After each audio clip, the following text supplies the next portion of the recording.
The Ted Cruz campaign is over, not only for Ted Cruz, his family, and his campaign staff, but it's over for me too. There were a lot of highs and quite a lot of lows covering this campaign. This was an experience that it's hard to fathom ever being able to repeat. God bless the great state of Texas. So this is what the post-campaign looks like. I've still got the car, but I'm back in Houston where the campaign is wrapping up. The senator and his family are back. I don't really have anywhere to go now. I'm here in Columbus still to kind of end things with this campaign. This is it. The campaign headquarters is closing down. They're throwing things in boxes. The campaign staff, people that we've worked now for a long time, are figuring out what's next for them, much like what I'm figuring out. So including New Hampshire, I traveled through 21 states with John Kasich.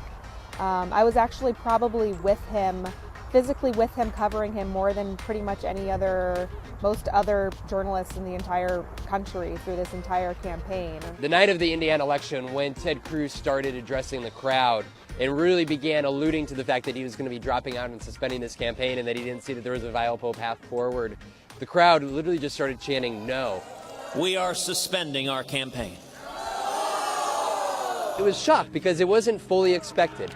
There were indications that this was going to happen, but for the Ted Cruz that everybody seemingly knew, there was high doubt that he would, I guess, cede this to Donald Trump at this stage without going all the way. John Kasich's staff, this was not as much of a hard stop as it would have been had he exited right after Ohio if he would have lost here. His staff had sort of known that the end was probably going to be coming at some point. They weren't delusional. They knew that it was a really tough road ahead.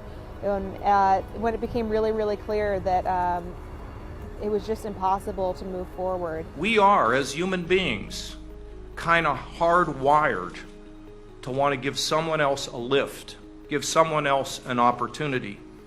For a lot of this election, I almost felt as if I was covering a different election because he really, really, really resisted attacking other candidates, or as he calls it, getting into the mud with other candidates. Look, he has no program, he has no experience, and he just talks. The most frustrating part about covering the Cruz campaign was how tight-lipped this campaign operation was. It was an organization full of presidential campaign novices, but they were a tightly run, well-funded organization, grassroots-based, in which these campaign advisors, we weren't always let on exactly what the plan was, where we were going.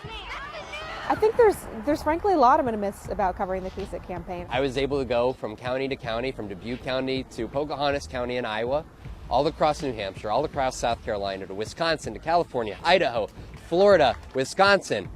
You know, that's an incredible experience to be able to get to meet these people.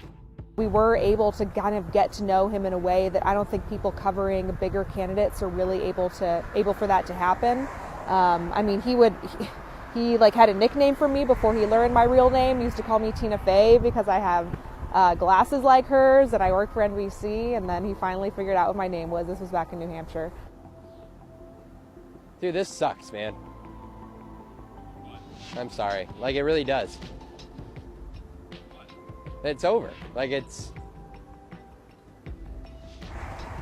I have no idea what I'm doing now. I really don't know.